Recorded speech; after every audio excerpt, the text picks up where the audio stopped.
Hello students, कैसे हैं आप सब। पूरी आशा करती हूँ कि स्वस्थ होंगे, मस्त होंगे। आज इस वीडियो में हम क्या करने वाले हैं, क्लास 10th का हिस्ट्री का चैप्टर नेशनलिज्म इन इंडिया। इससे पहले की वीडियो में हम इस चैप्टर के कुछ पॉइंट्स को कवर कर चुके हैं।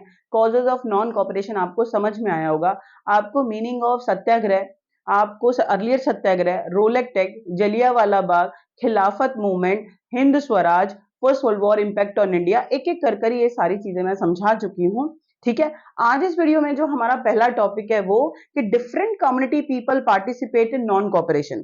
जो अलग अलग कम्युनिटी के लोग हैं, गांव के, शहर के, ट्राइब्स जो जंगलों में रहते हैं, प्लांटेशन वर्कर, उन्होंने नॉन कॉपरेशन में पार्टिसिपेट क्यों करा, ठीक है, और कैसे किया, तो वो हमें पढ़ना है। फिलहाल आज हमारा पहला टॉपिक है कि how town people participated in non cooperation. शहर के लोगों ने कैसे पार्टिसिपेट करा। तो thousands of students left British controlled school and colleges, यानी बच्चों ने स्कूल कॉलेज जाना छोड़ दिया, जो अंग्रेजों के स्कूल और कॉलेज थे। एक plus headmaster resigned from their post, जो टीचर्स हैं उन्होंने भी स्कूल कॉलेज जाना छोड़ दिया, रिजाइन दे दिए। प्लस जो लॉयर्स हैं they give up their legal practices, जो लॉयर हैं, एडवोकेट हैं, वकील, उन्होंने भी कोर्ट जाना छोड़ दिया। तो देखें अब काम कैसे चलेगा, बिल्कुल नहीं चलेगा कि सपोर्ट ना स्कूल जा रहे हैं, ना कॉलेज जा रहे हैं, ना कोर्ट जा रहे हैं। ठीक है, प्लस जो काउंसिल इलेक्शन अंग्रेज कराने वाले थे प्रोविंसेस में, क्षेत्रों में, उसे भी सारे पॉलिटिकल पार्टीज ने, इंडियन पॉलिटिकल पार्टीज ने बायकॉट कर दिया कि हम इलेक्शंस में पार्टिसिपेट नहीं करेंगे। सिर्फ एक पॉलिटिकल पार्टी है मद्रास की, ठीक है, जो नॉन ब्राह्मण्स ने बनाई थी, सिर्फ इस पार्टी ने इलेक्शन में पार्टिसिपेट किया। अदरवाइज पूरे भारत में जितनी भी इंडियन पॉलिटिकल पार्टीज हैं, इंक्लूडिंग कांग्रेस, मुस्लिम लीग, सब ने काउंसिल इलेक्शंस का बायकॉट किया। तो दिस इज द वे कि जो शहर के लोग हैं उन्होंने नॉन कॉपरेशन में पार्टिसिपेट करा, चाहे वो बच्चे हैं, चाहे वो टीचर्स हैं, चाहे वो वकील हैं, चाहे वो पॉलिटिकल लीडर्स हैं।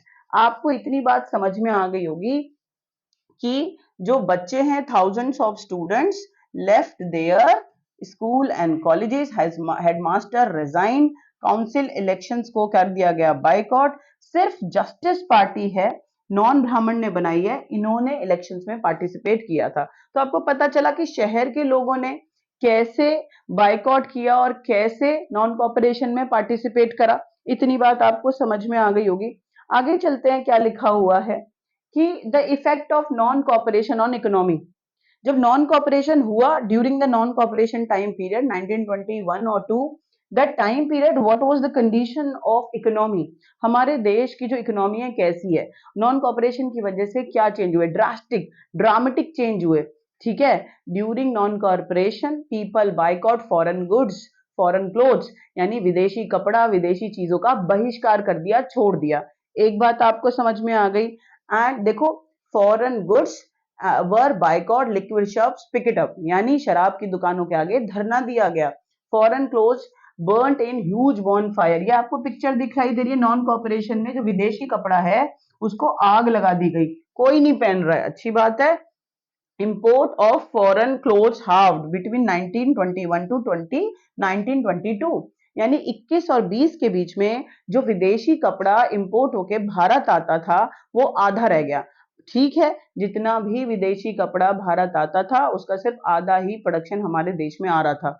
तो विदेश, क्योंकि अभी लोग उसको बायकॉट कर रहे हैं, नॉन कॉपरेशन में जो विदेशी कपड़ा है, विदेशी चीजें हैं, उसको लोग अपना नहीं रहे, तो प्रोडक्शन घटा या बढ़ा, बिल्कुल घटेगा। बाहर की चीजें जो आ रही हैं उनका प्रोडक्शन घटेगा ही ना, कि जब ले ही नहीं रहे, डिमांड ही नहीं है, तो फिर इतनी ज्यादा क्या जरूरत है। ठीक है, merchant and trader refuse to trade the foreign goods और फाइनेंस फॉरेन ट्रेड, जो हमारे देश के इंडियन ट्रेडर्स हैं, मर्चेंट हैं, व्यापारी हैं, उन्होंने विदेशी कपड़ा, विदेशी चीजों के साथ व्यापार करना बंद कर दिया कि हम ना विदेशी चीज खरीदेंगे, ना हम विदेशी चीज बेचेंगे। ठीक है, इतनी बात आपको समझ आई होगी। Indian textile mill and handloom went up, यानी उनमें प्रोडक्शन बढ़ गया। भाई एक बात बताओ कि जब आपने नॉन कॉपरेशन में कह दिया हम विदेशी कपड़ा नहीं पहनेंगे, ठीक है, तो क्या आप नंगे घूमेंगे? नहीं, तो आप अपने देश के कपड़े पहनेंगे जो देश की मिलों में बन रहे हैं। ठीक है, तो जो यहाँ के इंडस्ट्रियलिस्ट है उनका फायदा हुआ या नुकसान? बिल्कुल फायदा हुआ। अब आप दिमाग में रख लो कि नॉन कॉरपोरेशन में जो फॉरेन इंपोर्ट भारत में हो रहा है चीजों का या फिर कपड़ों का, उसको तो नुकसान हो गया, उनका प्रोडक्शन घट गया क्योंकि लोग अब बायकॉट कर रहे हैं। और जो इंडियन इंडस्ट्रीज हैं उनका फायदा हुआ। हमारे देश में जो हाथ से बनी हुई चीजें हैं या कपड़ा बन रहा है हमारी फैक्ट्रीज के अंदर, मिल में, तो उसका प्रोडक्शन बढ़ रहा है। इतनी बात आपको समझ में आ गई? बिल्कुल आ गई होगी कि ये इकोनॉमी पे असर पड़ा है कि हमारा जो चीजों का प्रोडक्शन बढ़ रहा है क्योंकि डिमांड बढ़ रही है, लोग स्वदेशी अपना रहे हैं। और जो अंग्रेज हैं, विदेशी हैं, उनके प्रोडक्शन का डिमांड घट रहा है क्योंकि लोग बायकॉट कर रहे हैं। सिंपल सी बात है। ये बात आपको समझ में आ गई होगी। आगे चलते हैं। But this movement in the cities grow slow down, gradually slow down.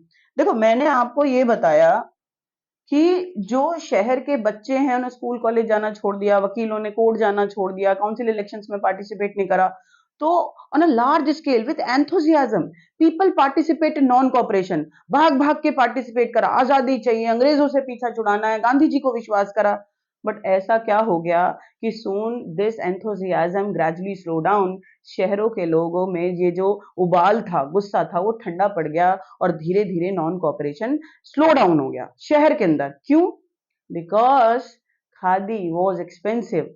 भैया ये तो कह दिया गया कि बाइकॉट फॉरेन क्लोथ्स, चलो आप बाहर का कपड़ा तो नहीं पहनेंगे, देश का तो पहनेंगे, नंगे तो घूमेंगे नहीं, but khadi was expensive and poor people unable to purchase khadi, वो तो नहीं पहन सकते। That's why they again wear what, जो मशीन मेड क्लोथ्स हैं, जो विदेश से कपड़ा आ रहा है, सस्ता है, चीप है, वो तो उसको ही पहनेंगे, मजबूर है। एक बात आपको समझ में आ गई। Same as it is institution problem, Indian institution, school college, ये हमारे पास सब्स्टिट्यूट थे ही नहीं। आपने स्कूल कॉलेज जाना छोड़ दिया, ठीक है, अंग्रेजों के नहीं जाएंगे, कहीं तो जाएंगे, कहीं तो पढ़ना पड़ेगा। But that time period Indian institute पढ़ने के लिए इतने ज्यादा डेवलप थे ही नहीं। तो मजबूर होकर बेटे जो बच्चे हैं उन्हें वेंट बैक, वापस स्कूल कॉलेज जाना पड़ा, वकीलों ने वापस कोर्ट्स को ज्वाइन कर लिया। तो दिस इज द वे, जो सिटी में बहुत बढ़ चढ़कर लोगों ने भाग के पार्टिसिपेट करा था वो स्लो डाउन हो गया। इतनी बात आपको समझ में आ गई। पिक्चर में आपको खादी दिखाई दे रही होगी, आप जाएंगे ना तो खादी आज भी बहुत एक्सपेंसिव है। देखो, khadi clothes was often more expensive.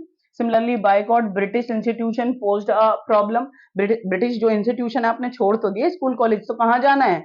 School college जो इंडिया में थे वो इतने ज्यादा डेवलप थे नहीं, तो मजबूर होके माँ बाप ने वापस वहीं भेज दिया, ठीक है। और उसके बाद so the student and teacher began trickling back to the government school. Lawyer joined back work in the government courts. ठीक है, तो दिस इज द रीजन कि शहरों में जो नॉन कॉपरेशन है वो ठंडा पड़ गया। ठीक है, आगे चलते हैं। क्या लिखा हुआ है? Rebellion in the country side. Now let's talk about कि पूरे कंट्री के अंदर कैसे कैसे लोगों ने पार्टिसिपेट करा। स्पेशली यहाँ पर हम किसानों की बात करेंगे। भैया शहरों की बात हो गई कि स्कूल कॉलेज जाना छोड़ दिया था, कोर्ट जाना छोड़ दिया था, ये कर दिया था, वो कर दिया था, बाद में वो स्लो डाउन हो गया। तो शहर के लिए क्वेश्चन अलग आएगा, ठीक है, कैसे पार्टिसिपेट करा और कैसे स्लो डाउन हो गया, कि नॉन कॉपरेशन में शहर के लोगों ने कैसे पार्टिसिपेट करा, ये आपके दिमाग में भर गया होगा। अब इसको साइड कर लो। अब गांव के लोगों ने कैसे पार्टिसिपेट करा, उनके क्या इशू थे, ठीक है, वो देख लें। यहां पर ये जो आपको पिक्चर दिखाई दे रही है, ये कौन है? ये है बाबा रामचंद्र, ठीक है। प्लीज आप इसको याद रखो कि in Awadh Baba Ramchandra led the peasant movement, यानी किसानों का जो आंदोलन है अवध में चला, उसके मेन नेता कौन थे? बाबा रामचंद्र। अलग से आ जाता है बाबा रामचंद्र कौन है। ही वॉज अ सन्यासी, एक सन्यासी थे, plus he was a indentured labour in Fiji country, एक बंधुआ मजदूर की तरह वो काम कर चुके थे फिजी कंट्री में। तो वेल एक्सपीरियंस है कि इतना गलत होता है तो उसके खिलाफ तो आवाज उठाएंगे। तो जब अवध में किसानों ने आंदोलन चलाया तो बाबा रामचंद्र क्या बन गए? उनके लीडर बन गए। इतनी बात तो आप लोगों को समझ में आ गई। लेकिन हमें साथ में जानना है कि किसानों को ऐसी क्या आफत आ गई थी, उनकी क्या इशू थे कि उन्होंने आंदोलन शुरू करा। सी, जो लैंडलॉर्ड्स हैं, ठीक है, they were demanded high tax from peasants, यानी किसानों से बहुत ज्यादा हाई टैक्स और या रेवेन्यू लैंड टैक्स उनसे मांगते थे। तो भैया इतना ज्यादा किसान नहीं दे पा रहे थे, बहुत ज्यादा परेशान थे। प्लस, ठीक है, जो लैंडलॉर्ड्स है force them do begar. What do you mean by begar? With force, ठीक है, यू प्रेशर समवन की डू वर्क विदाउट पेमेंट। जब आप किसी को फोर्स करते हैं कि आपको काम भी करना है और पैसे भी नहीं मिलेंगे, ये क्या बात हुई? तो आप किसानों की कंडीशन समझ रहे हैं, उनको हाई रेवेन्यू देना है, लैंड टैक्स, प्लस लैंडलॉर्ड उनसे जबरदस्ती बेगार करवाते थे, यानी बिना पैसों के काम करवाते थे घरों में, खेतों में, वो मुसीबत। And peasants did not had security on their land, they evicted, उनको लैंडलॉर्ड कभी भी इविक्ट माने निकाल देते थे जमीनों पे से, तो लैंड सिक्योरिटी भी नहीं थी। कितनी मजबूरी रही होगी, गुस्सा आएगा या नहीं आएगा? बहुत ज्यादा गुस्सा आएगा, तो इसीलिए किसानों ने आंदोलन शुरू करा। तो ये है रीजन, यहाँ पर ये लिखा हुआ है, आप ध्यान से समझो क्या लिखा हुआ है कि in Awadh peasants were led by Baba Ramchandra ने आंदोलन चलाया किसानों के लिए अवध में, ठीक है। फिजी कंट्री में इंडेंचर्ड लेबर की तरह, बंधुआ मजदूर की तरह वो काम कर चुके हैं। मूवमेंट क्यों चला? तालुकादार कौन होते हैं? एक तालुके का मालिक, ठीक है। अभी आप जैसे आप डिस्ट्रिक्ट कहते हैं ना, डिस्ट्रिक्ट कलेक्टर, ठीक है। और इसी तरीके से पहले होते थे तालुका, कई गांवों को मिलकर बनता है तालुका, तो और उसका जो हेड होता है वो हुआ तालुकादार। अब लैंडलॉर्ड समझ लो, लैंडलॉर्ड हु डिमांडेड पीजेंट एक्स ऑडिबिलिटी हाई रेंट, बहुत ज्यादा उनसे टैक्स लिया जाता था। Peasant had to be begar and at the landlords farm without any payment, पैसे भी नहीं। तो ये आपको अब अच्छे से समझ में आ गया होगा कि किसान बहुत ज्यादा समस्या में थे, उनको बहुत ज्यादा टैक्स पे करना पड़ रहा है, उनको बेगार करना पड़ रहा है विदाउट पेमेंट, लैंडलॉर्ड्स के घर और खेतों में काम करना पड़ रहा है, और उनके पास कोई लैंड सिक्योरिटी भी नहीं है, ठीक है। तो this is the reason, that is why जो पीजेंट्स हैं वो क्रांति कर रहे हैं, ठीक है। ये आपको आ गया होगा। आगे चलते हैं। Demands of the peasants in the non cooperation, अभी मैंने मजबूरी बताई थी, कारण बताए थे कि वो क्यों क्रांति कर रहे हैं, क्यों अवध के किसानों ने क्रांति करी। अब मैं आपके सामने रख रही हूं कि किसानों ने जब आंदोलन किया है, ठीक है, तो वो क्या चाहते हैं, व्हाट वर देयर डिमांड, चाहते क्या है? सबसे सिंपल सी डिमांड है, they want to reduce their revenue. भैया इतना हाई रेवेन्यू नहीं दे पा रहे हैं वो, ठीक है। खेतों में फसल कभी कभी डिजास्टर्स की, नेचुरल डिजास्टर्स की वजह से खराब भी हो जाती है, और उतनी फसल का उस टाइम पे पैसा होता नहीं था, तो वो रेवेन्यू को घटाना चाहते हैं कि भाई वो ये नहीं कह रहे खत्म कर दो, लैंडलॉर्ड्स को पे करेंगे लेकिन कम, ठीक है। तो उनका जो मेन डिमांड है, peasants movement demanded reduction of revenue, जो वो टैक्स है लैंडलॉर्ड उनसे कम ले, ये उनकी मेन डिमांड है। अबॉलिशन, बेगार, जो बिना पैसों के उनसे जबरदस्ती काम कराया जा रहा है उसे वो खत्म कराना चाहते हैं, अबॉलिश कराना चाहते हैं, ठीक है। बेगार नहीं करना उनको, बिना पेमेंट के काम नहीं करना, और रेवेन्यू घटाना चाहते हैं। Social boycott of oppressive landlords, ये जो लैंडलॉर्ड्स हैं जो उनके ऊपर अत्याचार कर रहे थे, उनसे बेगार करवा रहे थे और उनसे हाइट जो रेंट है वो ले रहे थे, ठीक है। तो इसकी वजह से वो क्या चाहते थे कि भाई हम इन लैंडलॉर्ड्स का बायकॉट कर देते हैं, इन अत्याचारी, ठीक है, लैंडलॉर्ड्स का, ये इतने गंदे हैं, अब हम इनका कोई काम ही नहीं करेंगे, ठीक है। इन मैनी प्लेसेस नाई एंड धोबी, बार्बर, ठीक है, और नाई हो गया और धोबी हो गया वॉशरमैन, कपड़े धोने वाले और बाल काटने वाले।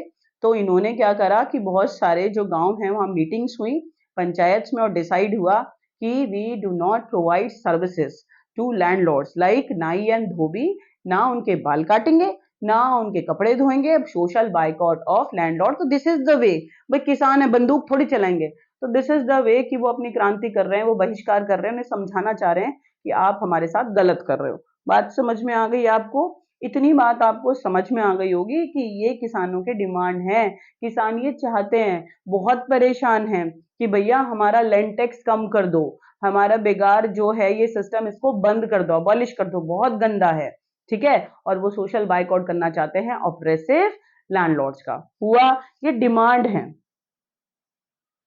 आगे चलते हैं, क्या लिखा हुआ है? उद किसान सभा, उद किसान सभा, देखो किसानों ने आंदोलन करा, क्यों करा? हाई रेवेन्यू के खिलाफ, अगेंस्ट बेगार। क्या डिमांड थी? अबॉलिश बेगार और रिड्यूस रेवेन्यू।